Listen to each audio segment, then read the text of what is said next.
Good morning, afternoon, Good evening. breakfast, wherever you are, because we do have many people around the world. As you remember, if this is your first time, then welcome for the first time. If this is your second or third or fourth, because we did have a couple of introductory lectures, then you would have noticed that Mutlu was sitting next to us today. You'll see, this is our friend Leo Spiegler from New York. Welcome, Leo. Welcome. Hi, Chris. Hi, everyone. I'm very happy to be here. Usually I'm teaching the other side of the Atlantic, but today I have the privilege of being here with you guys. It's very exciting. I know we have friends from really all over Africa and Europe, right? Pretty much all over. Anyone who's in this time zone, this little block here, but also we have from all over the place. Nice. So we're going to have a very exciting lesson today about a topic that everyone loves to talk about, right? Yes, it is one of the most interesting topics. It's true. Kabbalah. It's about the perception of this reality, right? What is this reality? What is our perception of it? Where are we in all of this? Who are we? What are we doing here? How are we perceiving this reality? What does it mean? What does it say about our day-to-day life? And how does all of this relate to Kabbalah? What does Kabbalah have to say about the way we perceive this reality? And how can we use this perception of reality? How can we work through it to attain the purpose of creation, the revelation of the Creator to the creatures in this world? Right? I think we spoke about some of these basic concepts last. We spoke a little bit about what we would cover in the future, and we left a lot of room for questions. And I did say last time that we would be able to touch a couple of the questions that we didn't answer last time. So I picked a couple just to kind of refresh about what it is that we spoke about. Leo's going to go over a little bit of what we covered before. Then I'll ask the questions that came from last time. I picked a few. And then we'll head into perception of reality because we want to have the most time that we can spend here because this really is interesting. It's an interesting concept, and it really kind of opens up the door a little bit, and you start to peek in, and you really can start to see really what Kabbalah is starting to talk about. So we really want to encourage sending as many questions as you can. It's our only form of feedback. In the meanwhile, we don't really have the technology established yet, and we don't want to use it completely in the initial stages of the course. So this sending questions and us answering them, that's kind of our only mode of connection between us. So please send as much as you can. Yeah, if you don't send questions, we might as well be speaking to just to a camera. Yeah. We don't know if there's anyone out there. So this is the way for you to let us know that you're out there, and for us to hear what's important to you. What is your deficiency? What's interesting to you? What do you want to know? What do you need further clarification on? So don't be shy, and please send all your questions in. And whatever we can get to today, we'll try to get to next time we meet. And I think there's a forum also, right, that probably some of the questions can be answered. So again, questions are the way in, right? That's how we measure a deficiency in Kabbalah. So the questions are very, very important. But before everything, if we can start with the clip number 1 about preparation, let's watch that. It's going to put us in the right kind of mindset for this lesson. Mm-hmm. So if we can play the clip. The Creator is weak. He's not strong. He's not a hero like us. I'll tell you what I mean here. He just wants for the goal to happen, for each of us to be like him. But he can't do that. We, with our efforts, need to cause ourselves to grow until we become like him gradually. But he wants for the goal to happen, meaning his expectation, his desire is for the end state.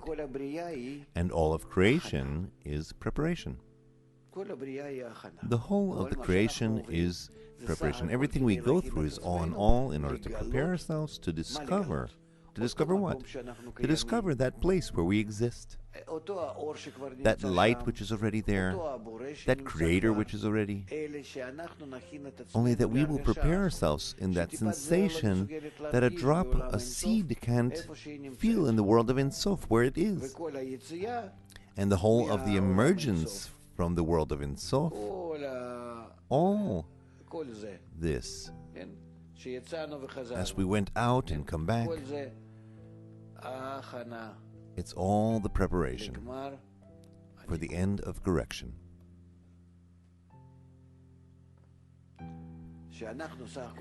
As we, all in all, are preparing ourselves, everything depends on the preparation.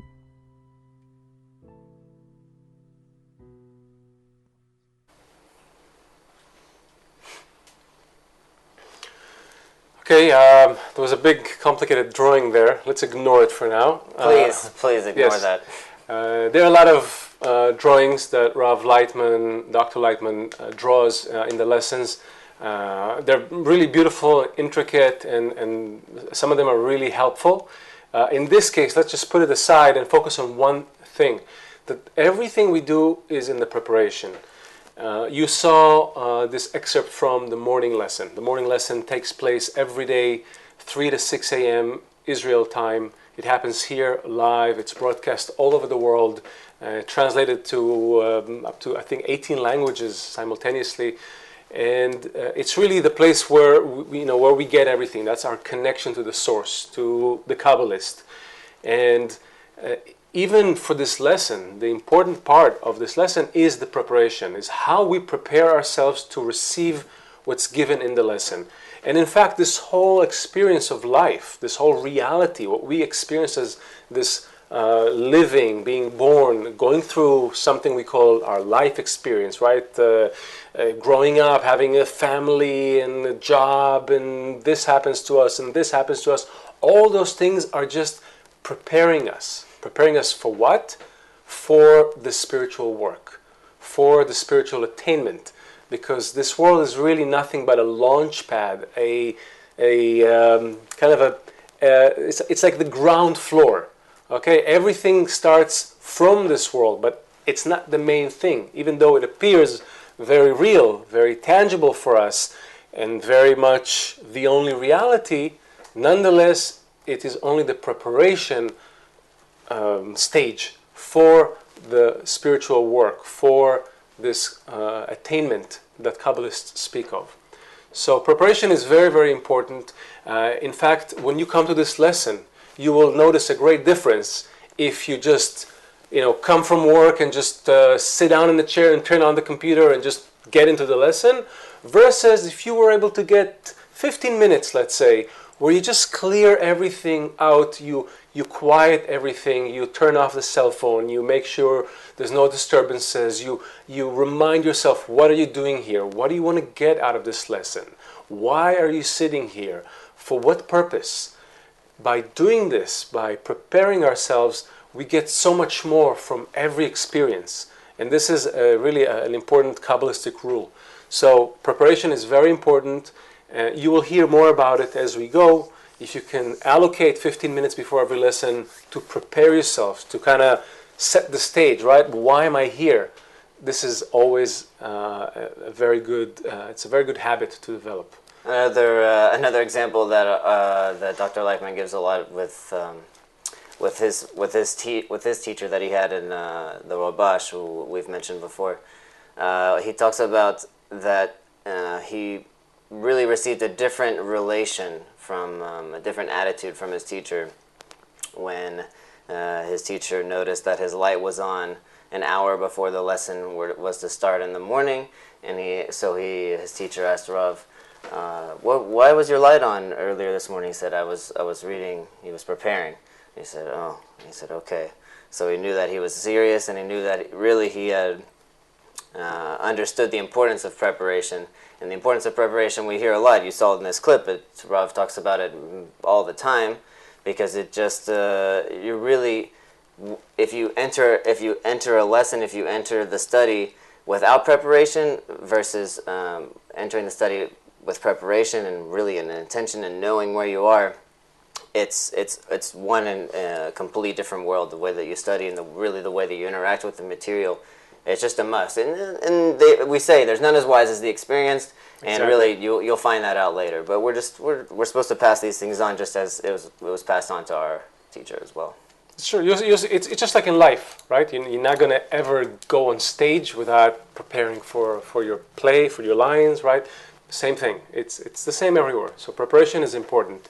Let's take some questions from leftovers from last time, and we'll kind of refresh ourselves a little bit on, on what we did last lesson. Definitely. So we do have a few questions, and if you don't remember, we talked about brood and branch, and a little bit about Abraham with the father of Kabbalah, the study of Kabbalah, and disseminating it. So we talked about a lot of these things. So I'll start here with Pascal from Gambia. So he says, root and results is about the consequence of my actions. If so, what about bad things happening to innocent people or children, for example? How do we explain the root and branch of that, or how's that important?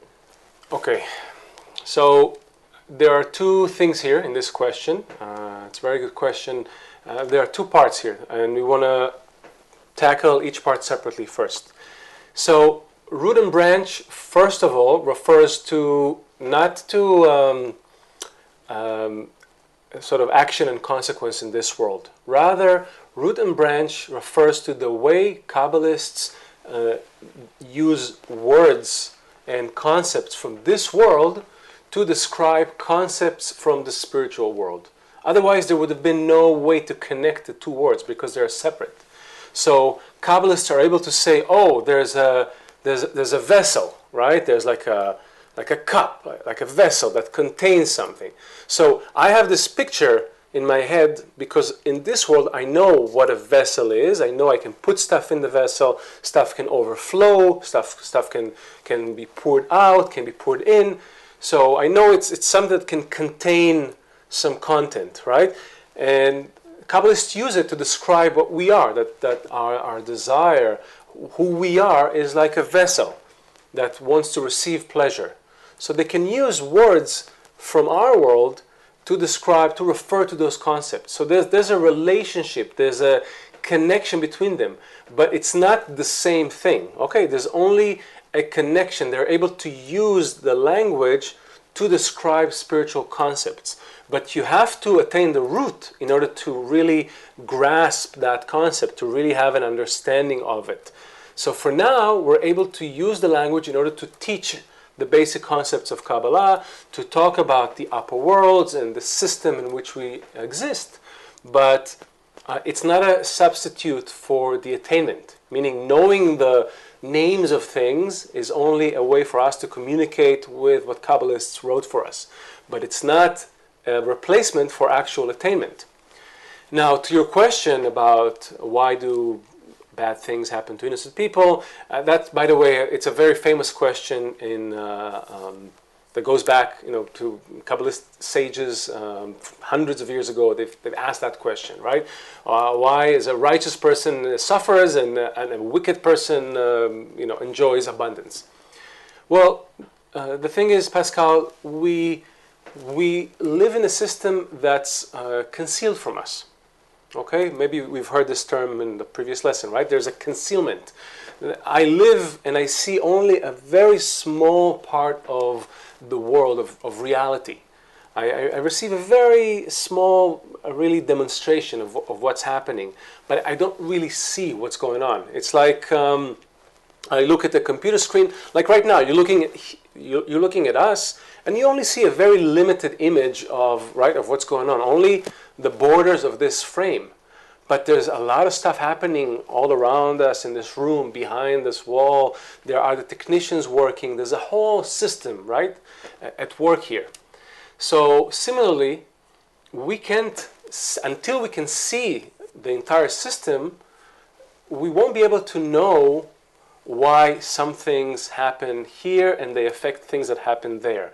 It's a very complex system where every part is interconnected and interdependent, and every soul has its own kind of role in the system, has a role to play, and the world is presenting to us a certain image. And in that image, in that movie, so to speak, we see many things. We see people suffer and people die, people get rich and people get stuff and lose stuff and wars. All of this is a big theater designed just to encourage you to ask the right questions and to start to come to a great desire to reveal the true system.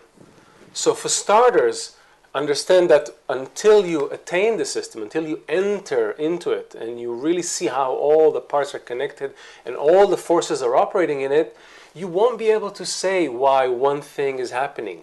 It's not a direct cause and effect. It's not oh, I've done something good, I receive a reward. I've done something bad, I receive a punishment. It's not how the system works at all. Because in this system, we all live in a very limited part of the system called the will to receive. We'll touch upon it today in our perception of reality lesson. But we see a very narrow part of the system where we're all egoist creatures, you could say, okay? There are no good people or bad people. There are no wicked or righteous. No, rather, everyone lives on this ground floor. And we move about and we have our business, but none of this business is good or bad in relation to the purpose of creation, which we also touched upon, right? Yes, of course. So the purpose of creation is to reveal the Creator, right? The Creator wants to reveal Himself to us, to give us all the abundance. For this, we need to acquire a new type of vessel, a new type of perception, okay?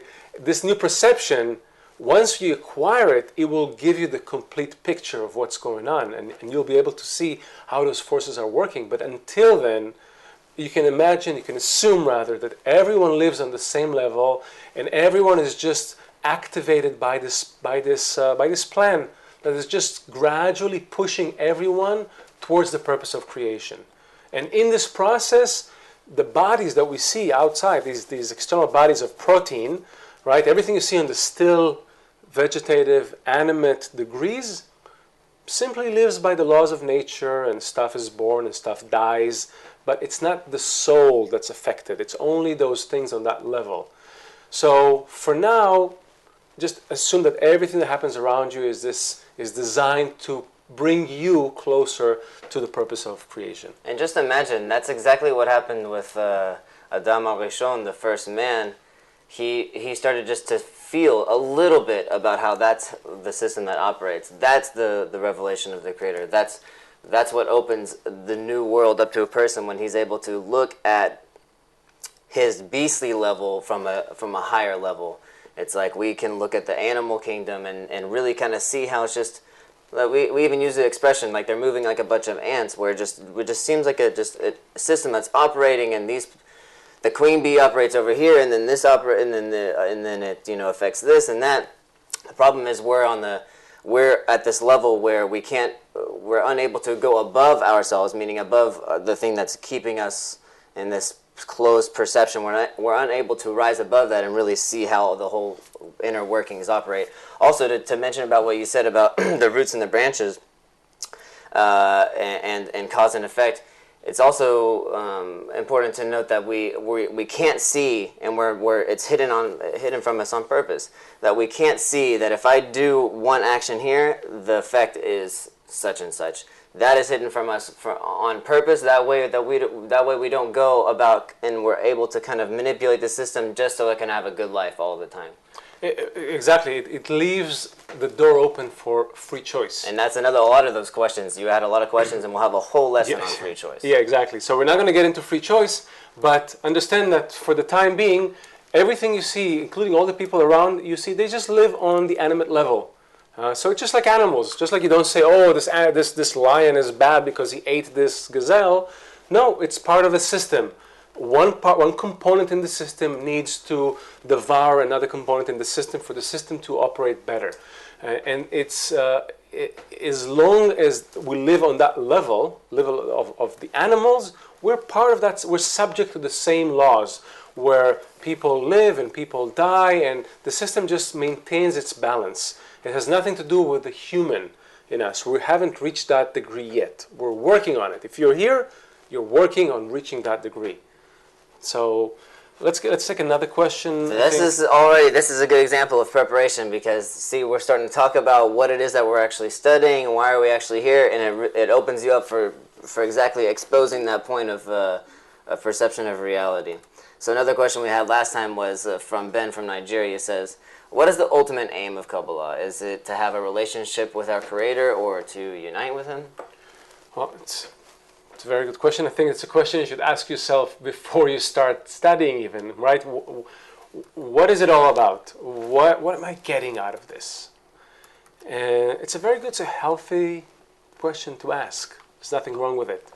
So, Kabbalah is a science, is a method by which anyone can come into contact, can reveal the Creator. We'll talk about what the Creator is in a second. In this world, in this life, you don't have to go anywhere. You don't have to die. It has nothing to do with dying in this physical body. No, while you're alive, you were given this life. You're given your 70, 80 years, however many years you get, so you can make the effort towards reaching this state where you reveal the Creator. Now, what is the Creator? We don't know what it is, right? We don't know. I don't know what it is. Do you know? Nobody knows. Don't believe anyone who tells you what the Creator is. What we do know is Kabbalists who've attained this complete picture of nature, right? The complete system. They tell us that the Creator is a quality. That's what they felt. Okay, they don't know what the Creator truly is. We don't even talk in Kabbalah. We don't talk about it. We call it atzmuto. Okay, it's a word in Hebrew. Atzmuto. It loosely translates as like His essence. Right? But we don't talk about His essence. I'm unable to touch this. All I have is what I feel in me, right? What I see, what I hear, what I taste, right? What I smell, what I can touch. What I can touch, that's what I can say, oh, this is it. This is a pencil, this is a plastic thingy, right? This is a car, this is a book. You know, these things, that's what we're talking about. Kabbalah is very practical. So Kabbalists tell us the Creator is something they've attained inside of them, is a quality that wants only to give, that wants nothing for itself, has no concern about itself whatsoever. It's a quality of giving, of loving, of guiding us, right? That's what they've attained. And that's the quality we also want to attain. And so the Creator, they say, wants us to feel great, right? That's why they created us in the form of a vessel of reception. So why? Because they want to give all that good. Imagine that you're a parent and you have all this great stuff, right? Knowledge that you've accumulated and great food that you know how to make, and you have maybe money and you have all the good stuff, and you want to give it to someone. So when you have a child or children, right? You can then give them, and the children will be very happy to receive it, right? Why? Because we're all created in this way. We're created as a will to receive. So we're created as machines designed to receive. So we're designed to receive pleasure. The Creator wants to give us this pleasure. However, He doesn't want to give us these little pleasures that we play with in this world, right? A little bit of food, sex, family, money, honor, a little bit of knowledge. No. He wants to give us everything. So in order for us to receive all that, we have to go through a little process of, as we say, correction. That's what the wisdom of Kabbalah teaches us, how to correct our vessels of reception so we would be truly able to receive all this abundance that the Creator, this loving, giving force, has in store for us. Right? And that's, I think that this is a very fine point, because you're starting to enter what perception of reality, what does it actually mean? Because you're saying, you use the example of the parents. When you grow up and you have a family and you have your own wife and a kid, congratulations, by the way. Thank you. Then you start to see and understand on a much deeper level what it is that your parents actually did for you. Meaning you understand their intention and you feel their intention. You feel what that intention was. That's an attainment. Once you became a father, you understand. You then understood their attitude towards you. Exactly. And it became much more valued, much more appreciated, and everything that you went through, you saw it then. Exactly. Absolutely. So that's the meaning of attainment. It's not something that someone tells you. It's something that you attain. In the word in Hebrew, the word for attainment is hasaga. It's the same word for like reaching out and grasping something, and that's exactly the same thing. You can never explain to someone what it means to have a child. You can never explain to someone what it means, for example, to get drunk, if you ever did, or what it means to drive. Or you can't explain, for example, to a blind person what it means that the sky is blue. Something so simple, so trivial, right? It's right out there. But if someone doesn't have that sense, they can't get it. And that's what Kabbalah does. It gives us this extra sense. It takes us out of this limitation of our five senses and puts us into, gives us a new sense, a new way to perceive the whole picture, right? All of reality, to really receive the full picture, everything the Creator wanted to give us. So maybe with that we can go into... We have some questions. We already have some questions on this? With that, we can go into Perception of reality. Yes, that's what I was hoping. Yeah.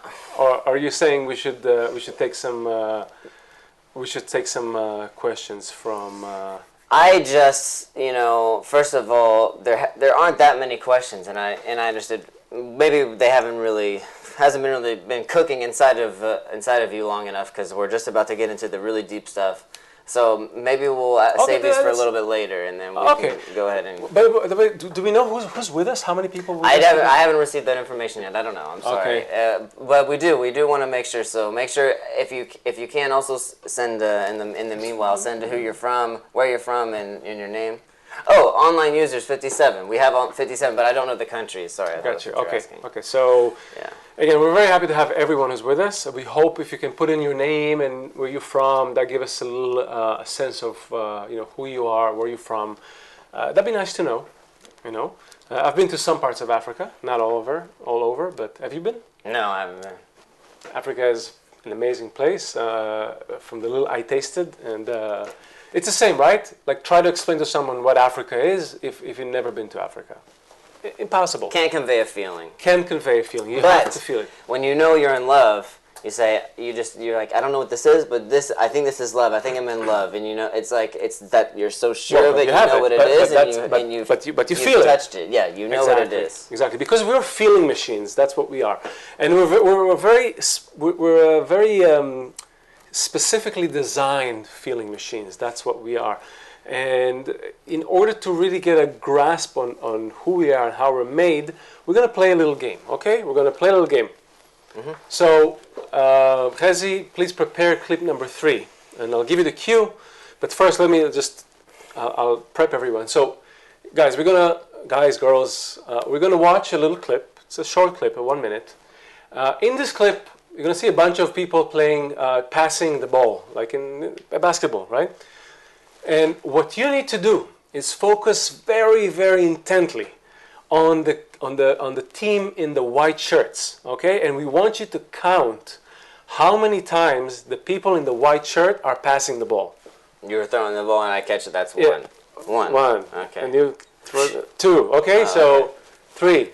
So you only focus on the people in the white shirts, the team in the white shirt, and we want you to count how many times they're passing the ball. Okay, we're going to have a little experiment and see if you can catch it. Most people, don't do that great, but maybe I think you're special people. So let us know. We'll see. We'll see. So, Hezi, let's try to play this clip from the instruction, and I'll give you a sign also when to stop it. Pretty much. Oh no, actually. You know what? We're going to run the clip through. We're going to let the clip run through all the way till the credits. Okay? So let's play the clip and focus on the white team, the team in the white shirts. How many times they're passing the ball? Let's go. This is a test of selective attention. Count how many times the players wearing white pass the basketball.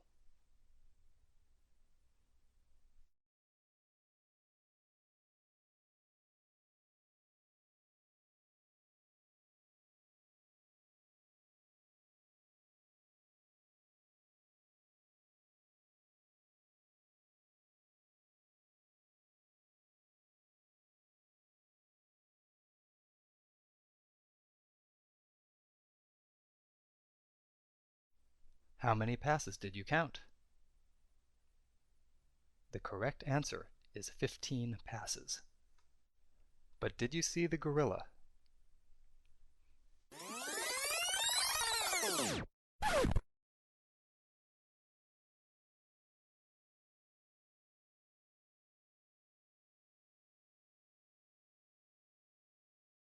This video is from research by Daniel Simons and Let's get it. So, Exciting. are you shocked? I wish we could actually see you and we could ask how many. Send us what happened. Send us if you got. Yeah. Please. If you saw the gorilla on the first pass, let us know. Mm-hmm. Did anyone here see the gorilla when the clip first ran? I really want to know. We don't get anything yet. I remember I saw this in college, and I remember I did actually see the gorilla the first time, so it's possible. But you know what they're trying to do, so it still is educational. But assuming that most of you or many of you have missed the gorilla on the first trial, and there are a bunch of other similar clips. There was an entire show about the selective qualities of the brain, and throughout the whole show, they've done a lot of weird stuff, and only at the very end they went back and showed you how many weird things happen in different scenes happening, different things, and it was really funny. But if you've missed the gorilla, it's okay. Everything is okay with you. If there's nothing wrong with you, you're like everyone. The thing that this clip is trying to show us is that we have a very selective view of reality. Okay? Meaning we only see a very, very narrow part of what's really happening. And even that is not really happening. Okay, but we'll get to it in a second. But we're seeing a very limited part of reality. What part of reality are we seeing? Well, inside of us, there's a program that is running a very specific algorithm, let's say. That algorithm has only one equation. That equation says, is it good for me? Okay, oops, sorry. Destroy the microphone here. The program says, is it good for me? Okay? From the minute we are born, we're taught and we're conditioned, and nature helps, and then our parents and our environment and everything around us says one thing: is it good for me? If it's about me, if it's good for me, I want to see it. I need to see it. My system is designed to see it if it's good for me. And if it's not good for me, I don't see it. You're talking subconsciously. It's kind of just already doing this. Is it good for me? Is it not good for me? Yeah. This is running in the background of everything we do, everything we say, we think, everything. The whole world is running through this filter. I remember before I just had a child. Recently had a child. I'm not that young, and we finally had a child. And I remember that until I had the child, I was completely blind to, baby stores and strollers. You don't see them. They don't exist. They don't exist. They simply don't exist. And suddenly, when the child is born, suddenly everything is about, there's this and there's bags and these little accessories, right, in the strollers and the stores, and you're looking for places to change the baby, and suddenly the whole world is painted with this baby stuff. But initially, you don't see it. Because we're designed in this way. We only see, we only hear, we only receive into us what's good for us. And if it's not good for us, it is not registered, doesn't exist. Now, why is it? So there's a part here, maybe Chris can read this. You have a great voice. Page. Great voice? Yeah. Wow. Page 112 here from, I think, it's the writing, Kabbalah for the Student, page 424. So that's a good opportunity to plug in this book. This book. This is the Kabbalah for the Student book. It's the green book. It's the one book that over here. It's the one book that contains all the books, pretty much all the books. You know, we're broadening the study a little bit, and we have a couple of extra Rabash books where before we only had one. Meaning we had everything in Hebrew, and it's slowly being translated into everything. So this is one of the most important ones because it's the basic So sources. let's read the excerpt 34. So if you have this book, it's page 424. It's part of the introduction to the book of Zohar. It's called the preface to the book of Zohar, and it's item 34.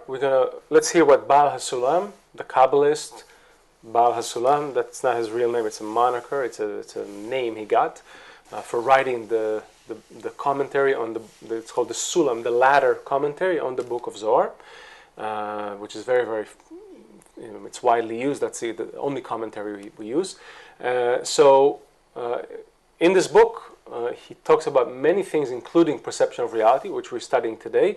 And let's hear what he says about our brain, right, and how it's built. This is number 34 from Preface to the Book of Zohar. Let it not surprise you that you find such a conduct in our corporeal perception, too. Take our sense of sight. So we're talking about senses. We've mentioned senses a few times because that's how we feel everything in our world, sight, touch. So he says, take our sense of sight, for example. We see a wide world before us, wondrously filled, but in fact, we see all that only in our interior, meaning I'm absorbing things, but where am I absorbing? Where are they going? Where am I understanding? Where is my feeling? Where is that in my body? You don't really know. So he says, we see all that only in our interior. In other words, there's a sort of photographic machine in our hindbrain, meaning like in the back of our brain here, which portrays everything that appears to us and nothing outside of us. So Baal HaSulam actually was writing this over 100 years ago, talking about what we already now know is basically a little computer chip, the processor, that processes all of the information, and it tells it where to go to the brain and how to understand it, and all of our understanding and consciousness comes from this part in our brain. For that, he has made for us there, meaning the Creator, in our brain, a kind of polished mirror that inverts everything seen there. So, you will see it outside of our brain, in front of our face. So it appears to me that I'm looking into a world that's outside of me. Yet what we see outside of us is not a real thing.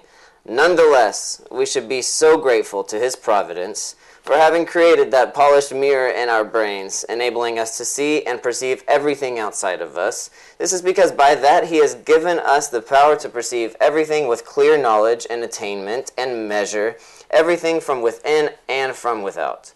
Without it, we would not lose our perception. The same holds true with the godly will concerning godly perceptions. We're talking about spirituality already and understanding what Leo spoke about earlier about how to see the system, how it works from above, and understand everything that's going on. Even though all these changes unfold in the interior of the receiving souls, which this is, okay, we're using a little bit some high language, but later on you'll see that Baal HaSulam is trying to be as precise as possible.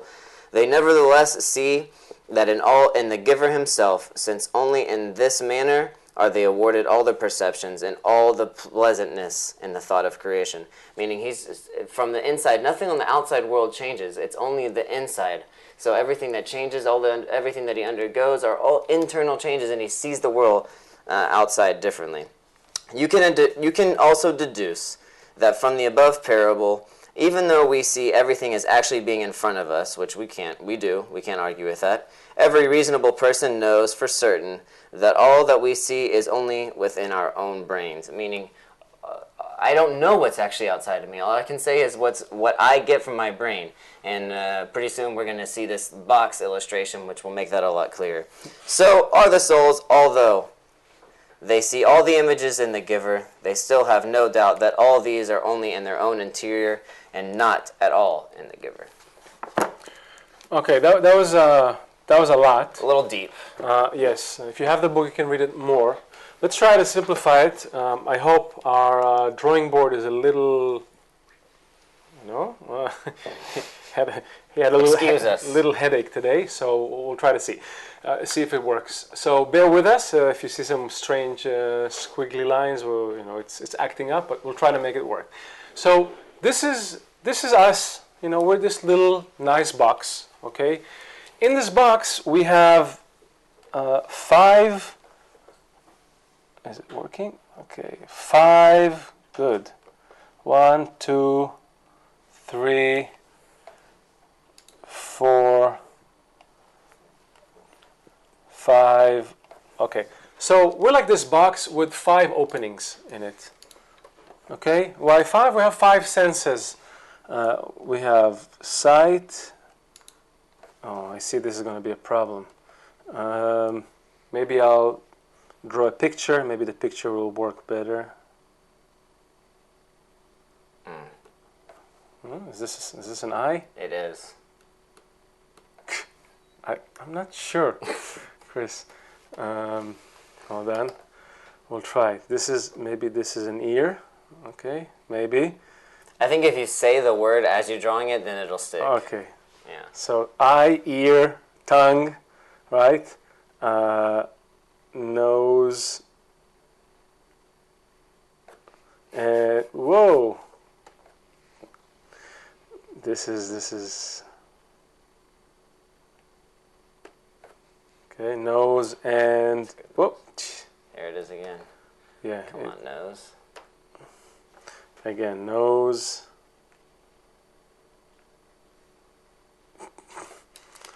That's very strange indeed.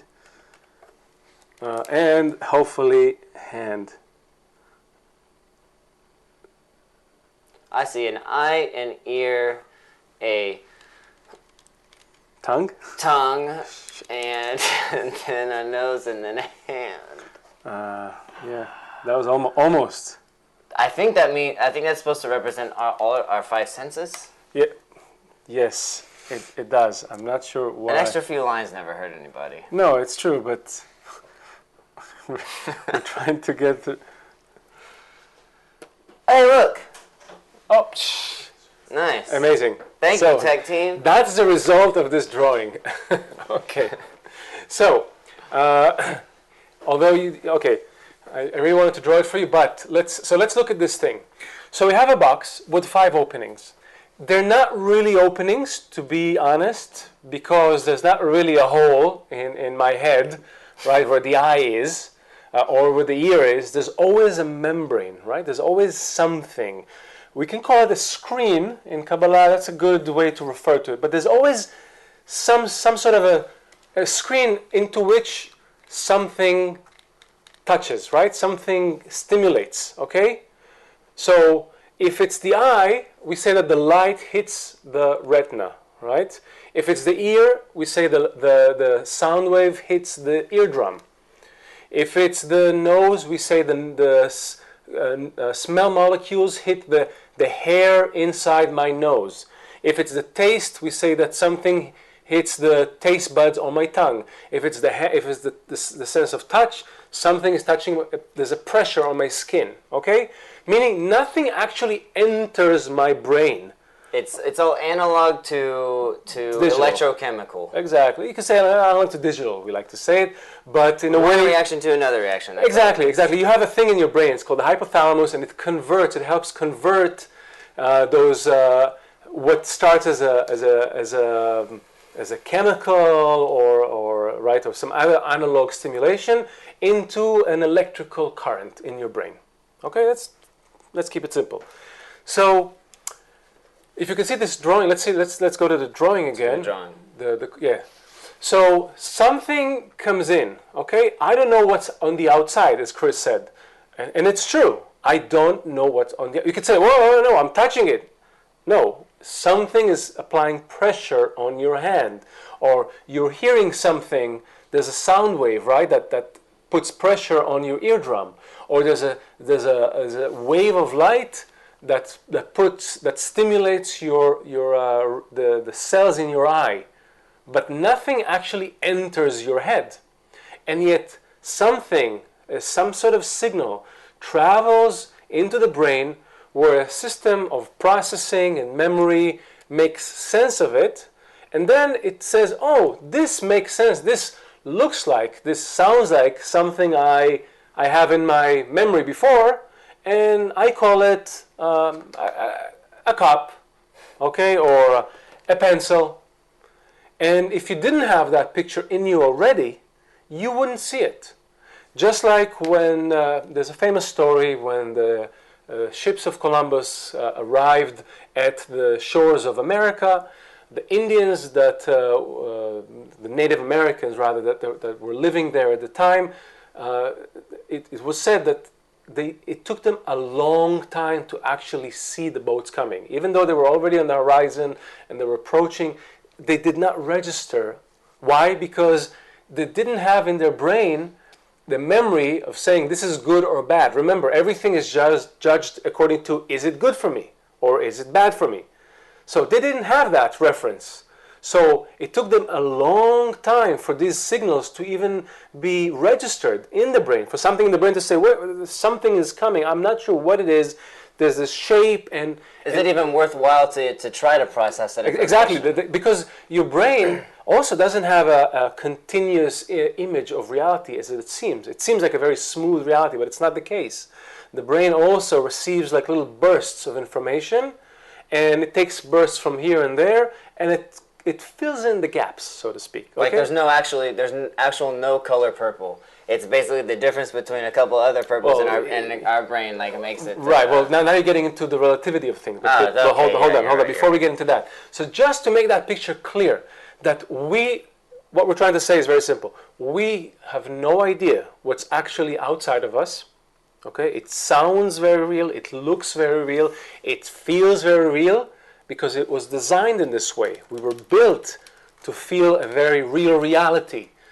But make no mistakes, we don't know what's out there. Okay, we're trapped inside our boxes in the head. That's where we usually point to, and we have this system that makes sense of the signals. But for all we know, we could be, sitting in a room somewhere and having this entire simulated experience, and it wouldn't be far from the truth. By the way, there was, interestingly enough, the scientific team in Bank of America, of all places, the research team, published a paper a few weeks ago saying that there's about 60% likelihood that everything around us is a simulation. Thanks, Bank of America. Yes. Funny for people in the bank to come up with this, but it's true. Again, they weren't able to obviously get an objective proof of it, for obvious reasons. But they were able to say, well, we can't say for sure. And that is actually a very good assumption, because in Kabbalah, again, we have only what we have in front of us. So I can say I have a very strong sensation of things, but I can't say what those things are. I have no way of coming out of myself. I can't. Even if I put it in my mouth, it only interacts with my taste buds and the skin inside of my body. But it's, again, the same skin. It's going to go through the same parts, same path inside my body, touching the skin and touching the taste buds and whatever, and going to come out the other side, probably, and that's it. And all I have to say about it is that it tasted like this and it felt like that. That's it. You're bringing up a good point as well about talking about the telescopes and microscopes are really just extensions of our existing senses. Exactly. All the machines we have are simply giving us a signal that something is happening. Like electricity, for example. To this day, you can't say what electricity is. You can talk about it, you can describe it through formulas, you can have machines that you plug to the electricity, and then from the result, you can say there's something here working, moving, giving energy, giving life to this, to the light bulb and all that. But I don't know what it is. I can only say from the result that there is something, and I call it electricity. And the same way, gravity. I don't see gravity, but because I feel it, I can say there's something. There's something that works on me. There's an interaction on my being. But beyond that, I don't know what it is. And that's an interesting condition. So if you combine this condition of being trapped in the box And the only software that's running in the box is the egoistic software of, let's hope I can write it, will... Oh, cursive. Oh, curse it. Cursive. Hold on. Sorry. We'll try again. Cursive. With... To... That's ridiculous. It looks good. Yeah, I know what that says. I had to put that in. Extra line. Yes. So, oh my God. We apologize for this. This is really... so inside this box is this software called the will to receive. This is my operating system. This is my program. Thank you for this, beautiful... So the brain, whatever is running in the brain is called the will to receive. So not only am I stuck in this box and I have no way of knowing what's actually happening outside, to even make it more difficult, the only way I can interact with signals is if they are good to me, if they are beneficial, if they give me pleasure, or if I should run away from them because they're bad to me. That's the only program that's running. And Chris mentioned one more thing, which is relativity. I can't say anything about anything unless I have a relationship to something else. So I can't say something is hot unless I could feel something that's cooler, right? I can't say something that there's light if there's no darkness. I can't say something is sweet unless there's something bitter. And on and on and on and on. Meaning our life is limited by these three factors. One, we're stuck in a box. Two, this box runs one program with one paradigm, which is the will to receive, okay? The will to receive pleasure. Am I receiving this pleasure? Is it good for me or is it bad for me? And third, that it's whatever I feel in the box is always relative. I can't say anything about any absolute thing. Just like I can't say anything about a sound. If I just played one sound, one note to you, I wouldn't be able to say what it is. Only in relation to other notes can I say, oh, this is do, re, mi, fa, sol, la, Like si, they etc. say, music is really just you can perceive it just The from all the stops. Yes. Exactly. We only hear the intervals in the music, not the thing itself. So I think this is a good place to really, do we usually, how do I say it? We have a recess? Do we need a recess? Do we? If we have a clip that's or something that's ready, I don't know if we have a clip even. If No not, clips. No, we're running ahead. Let's run through this because I think there are. How are we doing questions? Yeah, we have some questions. Mm-hmm. So let's take some questions. It was a lot to take in. Plus we have this broken tablet, so it made things even more hard to grasp. But let's try. Let's from your questions. Let's try to kind of scrutinize together this condition in which we exist. So please send us all your questions. Really anything. It could be about anything, everything, an experience you may have had, something. If you want to clarify something, send us a question. Let's start. Yeah. Let's go. So Arturo from Miami. Oh, that's Yeah. That's nice. Our thoughts have influence on reality, or we can only attract what we want with our thoughts. Maybe to try to apply it to put a little more broad kind of twist on it, just so we can answer other questions. So let's just take how do our thoughts affect reality, or what are thoughts with respect to reality? Well, if we did an experiment, let's do an experiment right now, okay? Take 1 minute, and whatever you do, don't think about pink elephants. Okay, for 1 minute, just don't think about pink elephants. Let's see if you can do this. Let's see if you can, for 1 minute, not think about pink elephants. Can you do this? I can't do 10 seconds. Can't do 10 seconds, right? It's hard.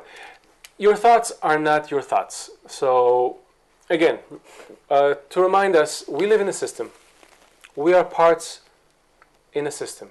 Each of us, a part, a cogwheel, let's say, in a system. And this system, a lot of stuff moves through the system. Let's say, okay, you could say information, doesn't matter. Energy, you can say, it really doesn't matter because it's just different forms that it assumes. And so it's like an ocean that washes over us. So your thoughts, your desires, all those things together, collectively, we call them in Kabbalah Reshimo. We're going to have a lesson about it, so you don't have to remember it. But meaning every second, a new Reshimo, a new picture of the world appears in you, and it's like a wheel. It just keeps on churning and churning these Reshimo. Okay, and these Reshimo include everything that you have: thoughts, desires, things that you see in the world, sensations, everything. It just simply unfolds. It's in the constant process of unfolding.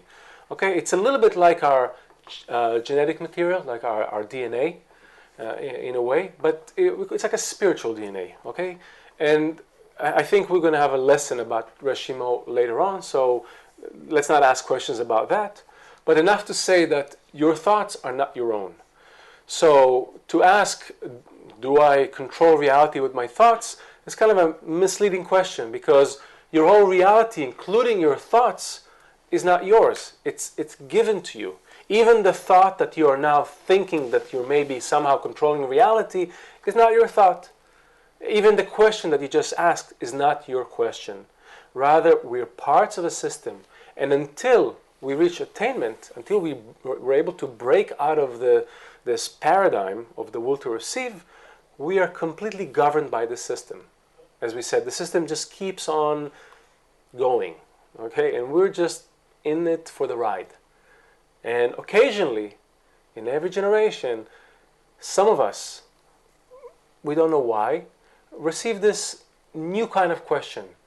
Why am I alive? What is the meaning of all this? What is this all about? This question is the beginning of already a free and independent person, a human, that's going to be developing above the levels, the automatic levels of this world. But until then, none of it is yours, and all these, these ideas of attraction, not attraction, this is all useless because you have no control over it. Even when you think you're controlling it, it's merely a picture of reality that you receive inside your will to receive, which, by the way, wants to attract only pleasure. So of course you only want to attract pleasure, and you only want to avoid pain. But guess what? As long as we're stuck in the will to receive, we're pretty much slaves to it. And in the big calculation, we acquire more suffering than pleasure. If it was only pleasure, then we'd all stay where we are. We'd have no questions about the meaning of life. We'd just exist comfortably. But the truth is, it's not the case, and we see it. That kind of helps clarify a little bit what the point in the heart actually is. When you have a point in the heart, if you go back to that diagram about the ears, the nose, and everything that happens, and when you go back to that and you think, what is the point in the heart? It's basically, you have this point that senses all these things, and it feels and it undergoes all of reality. But then you also have the point that knows that those things are happening. It sees, these are the things that are happening. Right now we're talking to that point because you're saying, yes, this does happen to me. I do feel that. I do experience that. So the point in the heart is basically just saying, but I want to know what's actually outside of me. I want to know really more about reality. I see that there's a very broad, expansive reality, and I don't know, I'm not a part of it, I don't understand it, but I want to know it. And then you start saying, but what's all this life? What do I got to go to work and wake up and have a family and everything? Like, those, okay, fine, I'm enjoying from all those different interactions between pleasure and pain and everything in this world, and that's fine, but really there's this other thing that's not getting it stimulated, and I want it to be stimulated. I want to feel it. I want to understand more about reality. That's the point in the heart awakening, and that's why you're here watching this. So maybe another question? You Sure, want to take another? sure. So Paul from Manchester, he says, I heard Rav say our perception of reality is an illusion, like a 3D movie. True. So he says, but however, when we stub our toe, it hurts. So how do we connect that? Okay. I have a friend who's a playwright. He's a director of in the theater, and when he writes a play, he starts from scratch, kind of like a blank slate, and he writes this character is going to be a man in his 30s, and this character is going to be a woman in her 20s, and they're going to somehow meet, and they're going to fall in love, and then she's going to leave him, it's going to break his heart, and then he's going to meet another woman, and he's going to fall in love with her, and then all those things are happening. And in the play, if you watch the play, and if they are good actors, for them, the reality is set. In that reality, they meet and they fall in love, and maybe they stump their toe, and maybe they do other things, and maybe someone gets vindictive and kills the other person, and what have you. And in the play, it's happening, or in the movie, right? If we watch a movie, I watch a movie on the screen, and people are, stuff blows up, and people are fighting, getting hurt, and all those things. Now, is it really happening, or is it only happening in the movie? Again, I can't say. All I have is this projection. Similarly, our life experience is very much the same, meaning it is an illusion, but it's an intact illusion. It's a complete illusion. It's not a partial illusion. It's not an illusion only Monday through Thursday and the rest of the time it's real. No, it's a complete illusion that runs from the minute you're born to the minute you're dead. And in this illusion, all the laws operate within that illusion. So the laws of gravity and the electricity and the nuclear stuff. And so while you're in this illusion, you operate according to the laws of this illusion. The Creator has created the laws of the system. He's set them in place, and they're unchanging. In fact, as we go deeper into the study, you will see that the same laws apply in the highest worlds, and as they cascade down, the same laws apply. The same laws remain. What changes is only the degree of concealment. So the only difference between when you're with in the highest world, closest to the Creator, and where you're in the lowest world, this world, the only thing that changes is the degree of concealment.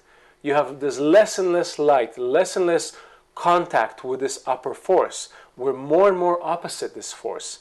If closest to that force, this is the force of bestowal.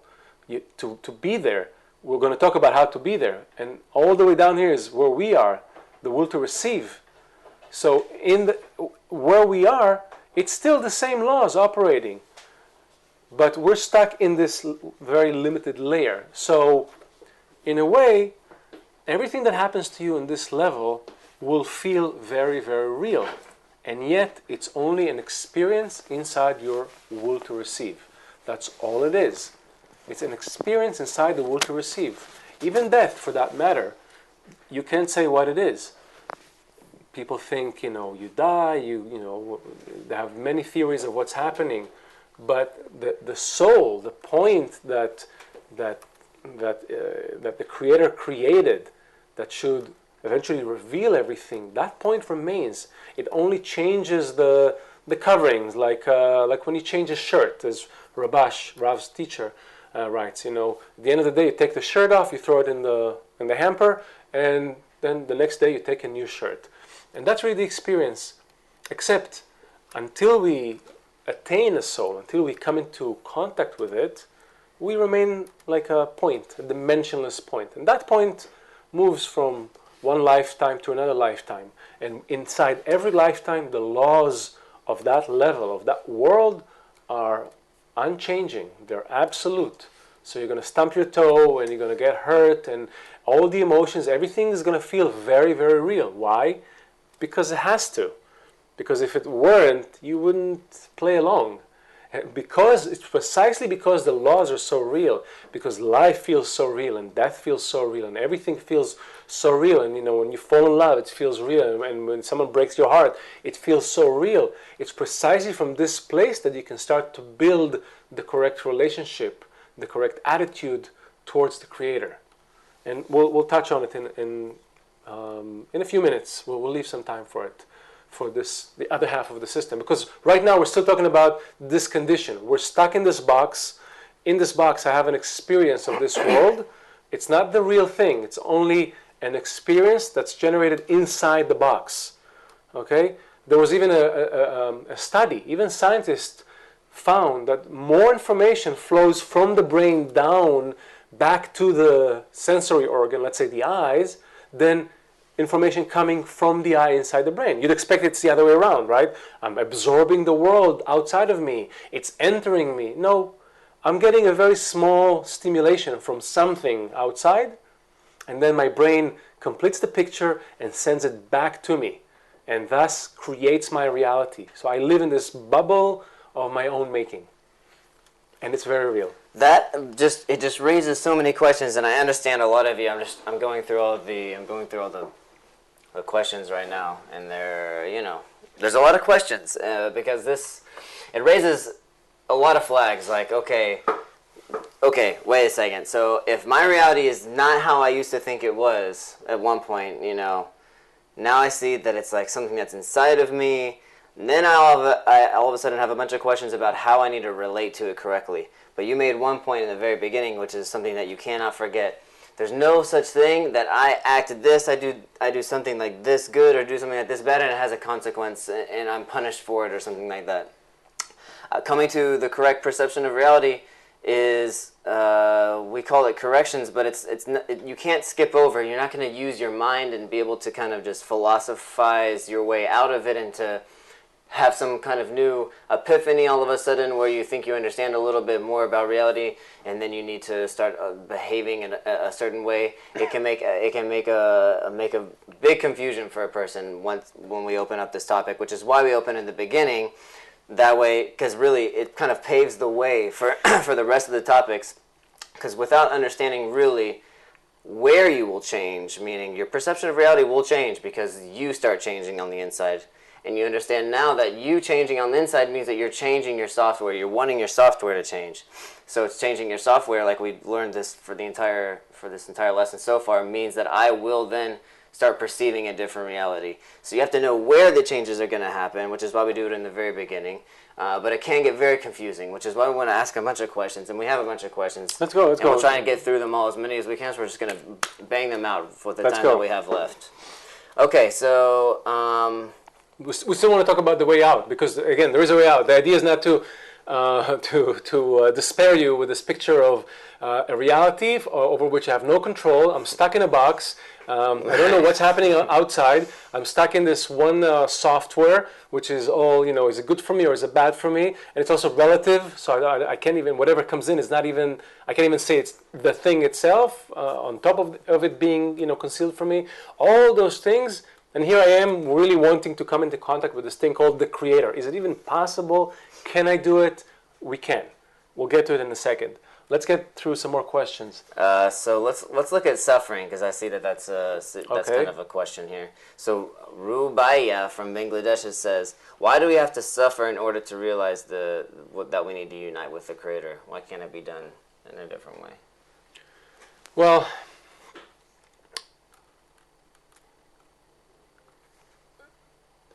the simplest way to relate to your question is through the last point we made, which is everything we have is relative. Meaning, you won't be able to taste sweet unless you already have a memory of bitter. And the more bitter the memory is, the sweeter the sweet is going to taste. Okay, so that's something, again, fundamental that Kabbalah talks about. It's the correct kind of law is the advantage of light from darkness. Okay, or I like to call it as the contrast of light from darkness.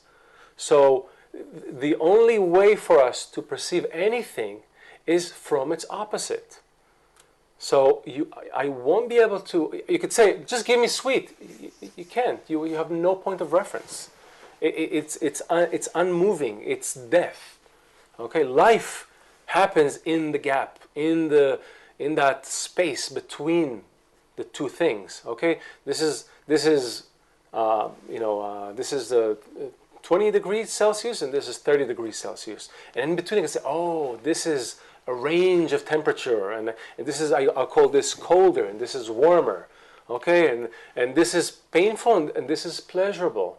In fact, I'll tell you one more thing, even that will blow your mind. When you experience pain and when you experience pleasure, in your mind, the same areas light up. Okay, the brain doesn't have a distinction between good and bad. It's only the context and the relationship that's created to that experience.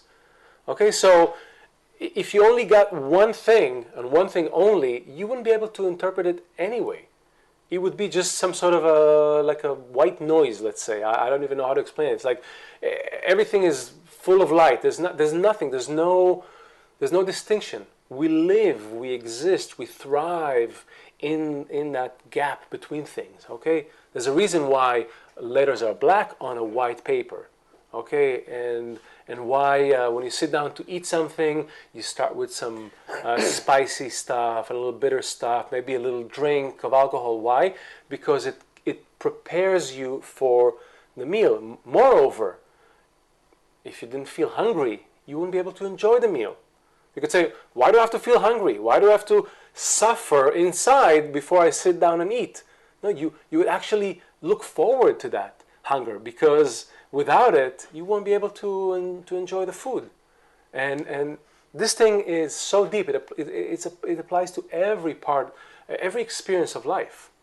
So and you'll see it also in relationships. You know, couples who go through a lot of turbulence and know how to rise above it, they have a very rich, fulfilling relationships. Whereas those who kind of remain almost stagnant, this relationship has a very what's the word? Very low kind of emotional amplitude. Okay, it's not there. We live on this relationships. You're describing exactly what studying Kabbalah is, because you're basically, if we are told that the Creator is good that does good, I don't see good. I don't see good anywhere. I see all of Africa starving. I see, there's riots in the streets. I see basically bad. But if he's only good, and I'm perceiving the opposite, that just means that that the fact that I sense that there's bad in this world or bad in my reality, that's preparing me for the sensation of good, because I know then what good is.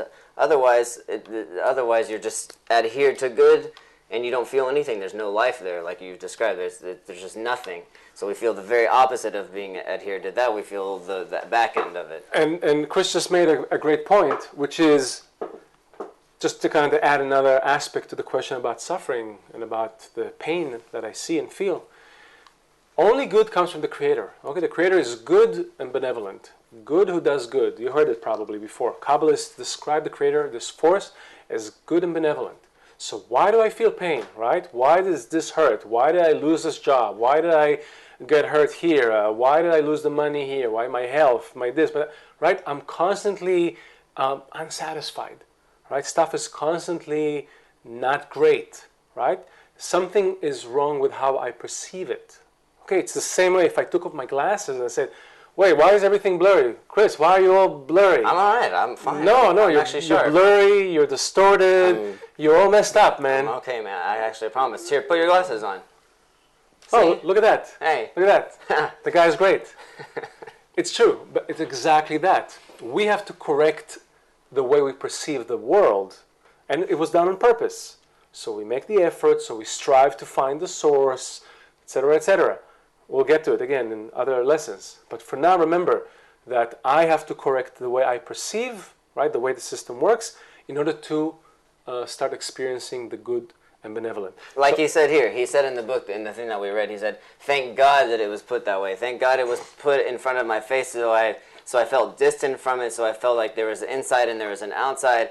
Because by that, you start coming closer and closer to reality and start really discovering the connections between everything and So when it feels. let's take another question, and then we'll talk about the way out of this trap. Okay? Perfect. That's perfect, because I have a question that will lead up to that question, and then I have that question exactly itself, what you're asking. Paul from UK. So do we have a collective consciousness as well as see the same reality? This is a good question. Like, this is a pencil. This is a pencil to you? It is. Pretty much, right? I see a pencil as well. So how can it, like if it's all inside of me, all of a sudden, Good question. He sees the same thing. It's a good question, Paul. So we have, you could say, we have an agreement. I mean, I don't know what Chris is seeing, really. I can't. I would even say that Chris doesn't exist, okay? He's just an experience inside my head, just like we are an experience inside your head. But because we all came from one system called Adam HaRishon, sometimes called first man, but don't confuse it with like the first man who, evolved from the monkeys. That's a different timeline. But in that system, Adam HaRishon, that system was completely in harmony, in sync. It was interconnected, interdependent. All the parts were connected, like in your body. Okay, you could say that all the cells in your body have the same experience when I jump into water, when I walk the street, when I feel the wind on my face, when I eat something bad. Everything, the whole body feels it, right? There's this collective agreement because we came from this one soul, okay? So everything that is felt in the desire has a reference in that one soul. So in a way, it's kind of giving us a little help from above, so we'll be able to communicate. But it's merely an agreement. Okay, it's not that we don't actually see the same thing, we don't experience the same thing, we don't taste the same thing. I'll say sweet, he'll say sweet. It's not the same sweet, for sure, right? And this goes to every experience you can imagine. But we do have this collective agreement because there's only one soul that we all experience an aspect of it. So that that's enough to say here. The rest you have to really get to it. You have to feel it. And I'm sure we'll touch on more examples of perception of reality and really what's talked along the rest of the course. There's so much to talk about, and it keeps unfolding and unfolding. So listen to this. Here you go. Ready? Yeah. T from South Africa. So what do we need then to perceive the Creator? Oh, okay, very good. Finally, a good question. Mm-hmm. So, Kabbalists give us another law. So we have a bunch of laws, right? There is none else besides Him, the Creator, that one force that created everything. He is good and benevolent. Okay, and there's another great law, which is called the law of equivalence of form. If I were able to, I would have written it on the board. Maybe our technical support have a drawing with it or something. But basically, the law of equivalence of form is the law that enables us to do anything and to experience anything, and all our scientific discoveries are based on it. Everything is based on it. Okay, what does it say? I'll give you an example that you can all relate to. Okay, if I told you that in the air around us there's music, there's movies, right? There's pictures, there's stories and books and songs and colors, and everything is where the air is full of that. You'd say, what, you're crazy. Maybe you'd say that. Today, maybe less so. If you go to some remote tribe of people and you told them that, they'll for sure think you're crazy or you're a god or something. But today we know, no, all I have to do is have one of these, right? I have a device that is able to show me all, to allow me to access the music in the air and the video in the air and the books and the colors and everything that's in the air. How does it do it? So, for every quality that you want to perceive out that's quote unquote outside of you, an equal quality has to exist inside of you. Again, for every quality that I want to perceive outside of you, there has to be an equal quality inside of you. So if we go back to the early days of radio, just to make it simple, not to get into the technology of smartphones, if I had a radio transmitter, and that radio transmitter transmitted a radio wave of, let's say, 100 FM, okay? A certain wave, right? A radio wave, a sound wave. I need a device, a receiver on the other end that has a, let's see, I don't know if this is the right, maybe you have a receiver and transmitter drawing in there. That would be great. So I need the device that can generate a similar wave with the same frequency of 100 hertz, right? 100 FM, 100 hertz. So the transmitter sends this wave. The receiver generates the same wave. Because it does it, I'm able to receive inside the receiver this wave. And then I can extract the information on this wave. In this case, it would be a radio show, music, whatever. The same principle applies to everything. Your TV, your smartphone, your tablet, everything that enables us to capture, to receive those waves is because we are able to generate a similar wave. I'm able to see, right, the color red because inside of my machine the similar frequency of light exists. Okay, but only a certain range. Beyond a certain range, I can't see or I can't hear. You know, dogs can see, maybe. Dogs can hear, I'm sorry. Bees can see it, but I can't. Why? Because my machine, my receiver, only generates frequencies in this range. Okay? Certain, you know, we're not going to confuse you with the numbers. You can look it up online. So I only generate a frequency between here and here. So it allows me to see, to hear, to taste, to touch, to smell things in this range. That's my reality.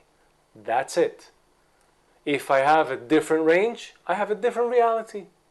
Snakes operate on heat, right? So their range of heat sensitivity is much greater. Most of the reality is constructed through that. Other animals have other ranges that they work on. So depending on the range that you're able to generate inside of you, you're able to receive reality. Wisdom of Kabbalah means the wisdom of reception. Kabbalah means to receive. Okay, it teaches us how we can receive a greater picture. I want to receive, what do I want to receive? I want to receive the Creator. Okay, I don't need more of what's in this world. Okay, more clothes and more food and more money and more whatever. It's only in this tiny range, right? I'm like, I've had enough. I want what's outside of that. Okay, for that, I need to be able to generate the same quality as the Creator. And what is the Creator? Kabbalists tell us Creator is the quality of bestowal, of love, of giving. Creator wants nothing for itself. It needs nothing, right? Its only purpose is to give. So I somehow have to generate this quality in me. I don't have it in me. I only know how to receive, right? I receive pleasure. That's what I do. Receive pleasure, reject pain. That's all I do. Maximum pleasure at minimum pain, right? That's all it is. So how do I generate that quality in me? How do I reach the Creator? Through equivalence of form. If He's all giving and bestowing, I also want to be all giving and bestowing. If I'm able to reach that, I'm able to start feeling Him. That's what Kabbalists teach us, really. How do we do it? We do it with something called a screen. Okay? Remember we said that all our senses kind of operate on this, they actually touch on these membranes, these screens inside of us. So the screen is the key here. The screen is something that sits on top of the desire. Okay? It's like the direction of the desire. It's like the intention. Okay? If I'm only a desire to receive, that's who I am. I was designed, I was created to receive pleasure. And I spend my whole life going through life seeking pleasure, new, more intricate ways to receive pleasure and avoid pain. And not only am I trying to receive pleasure, I want to receive pleasure for my own sake. That's where we, as humans, departed from the rest of nature. That's why there's suffering. That's why there's imbalance. Because I don't only receive, all the animals receive, but they only receive within the system. We humans, because we were given free choice, because we were given this intention, we have, the key is there. Right now the intention is turned at me. I want to receive for myself, at your expense, at everybody's expense. I'm number one. So I perceive reality in this way. If I can change the intention, the desire I cannot really change. Okay, that's the matter of creation. But if I can change the intention, if I can acquire a new intention, a screen, as Kabbalists call it, now I can have a different kind of relationship with the light. I can have an intention of bestowal, like the Creator. That's why I'm going to be Adam. Man is Adam in Hebrew. And Adam comes from the word domeh, similar. Okay, I'm not going to be the Creator. I'm going to be like the Creator. I'm still going to be a desire to receive, but on top of it, there's going to be a new intention of bestowing, of giving. And that new intention makes all the difference. It changes the direction from this inward moving machine, right, being stuck in that box, only able to work with this one function to myself. Suddenly I'm going to change direction. I'm going to start coming out of it. My direction is going to be away from me, outside of me, towards whatever is outside. I'm going to now start to interact with the outside world, the real reality. I'm going to start feeling it. That's why they say it's infinite, because in reception, I only have as much as my desire. I can only drink as much as I'm thirsty. Or as much as I can fill in this thing, right? That's his desire. If I'm giving, means then I become similar to the Creator. I can do that infinitely, because giving is infinite. And so you're talking about the screen, which enables me to feel something different, to experience something different. So we're liking that to the screen in my eardrum or the retina in my eye. I'm changing what it's capable of perceiving, and then I'm able to perceive something different. That's all we're doing. We're just developing this little thing that says, I want to know what's outside of me, to I start to feel a little bit what's outside of me. I start to understand how it's acting on me. Oh, now I want to be like it, and that's when we start developing. So we only have like a couple more minutes left, but there's like pretty good questions. Can we ask? Let's try. Can we ask? Sure. If you guys don't mind, we'll stay a few more minutes. Let's. So guys, you're sending in a lot of great questions, and I'm sorry, but we're not going to have time. So Hartwig from South America, he says, in the movie that has been my life, I have seen some terrible scenes play out. Logically, I can't bring myself to justify that it had been done with a purposeful goal. How do I overcome this? You won't be able to justify it. It's a very high degree. The word, by the way, in Hebrew for righteous is tzaddik, which comes from the word latzdik, to justify. So it's someone who's not someone who says just with his mouth, "Oh, the Creator is great, he's good." No, he's not good. I see the world; it's a terrible place. You're right. You won't be able to justify it until the light works on you and changes you inside. So you will be able to see, again, like giving you these new glasses. Only then will you be able to see how everything is purposeful and benevolent and so on and so forth. It's not about us convincing you about it or anything. It's about you acquiring this change, this inner change that will now present to you a different picture of the world. I'll tell you one more thing to all of you, not just to you, Hartwig. The world that you see outside of you is really what's happening inside of you.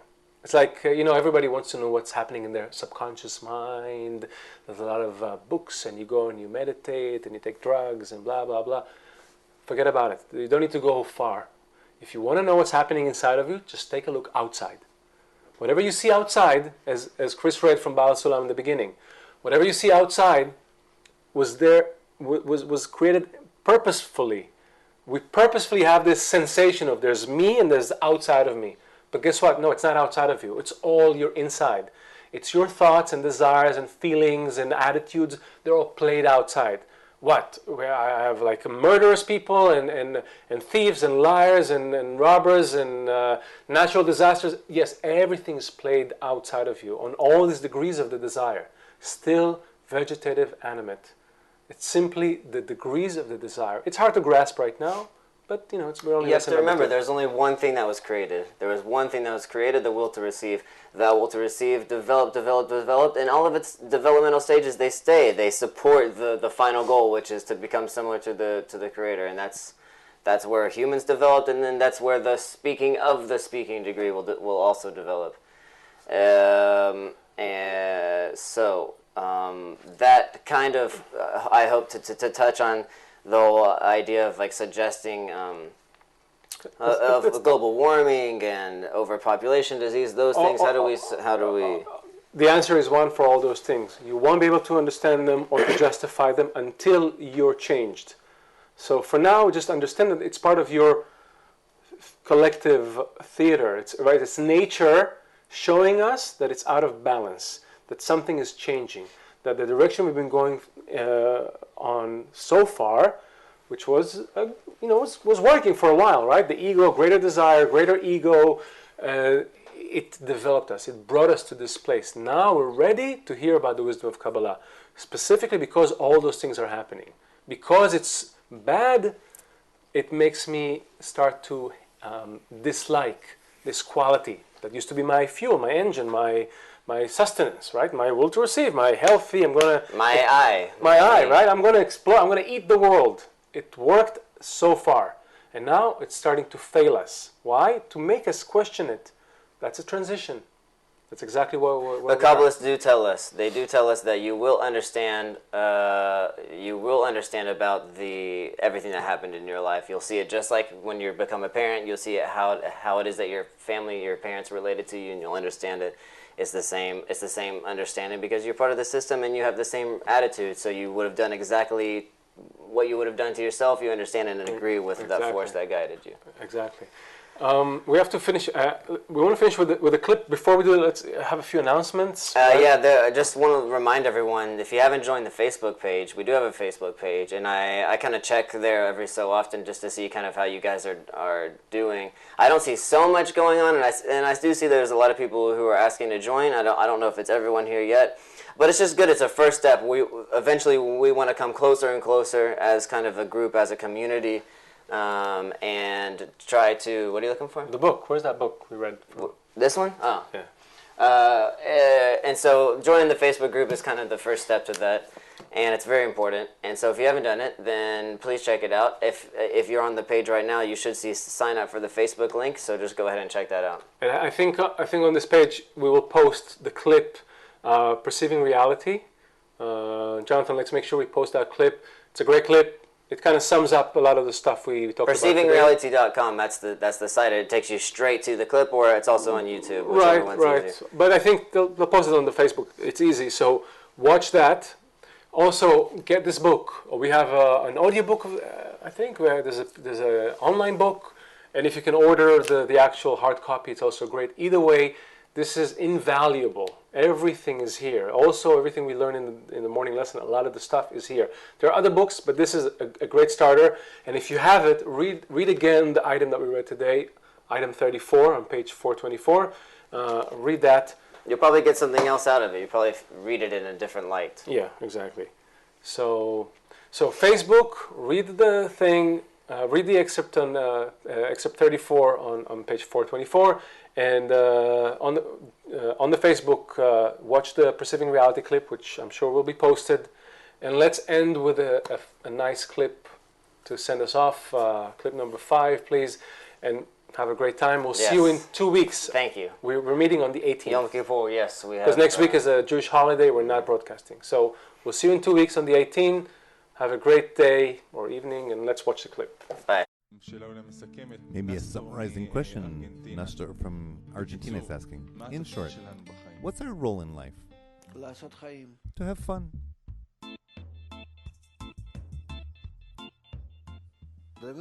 Really? To have fun? The upper wants for us to have fun. He wants for us to have it good, but really good.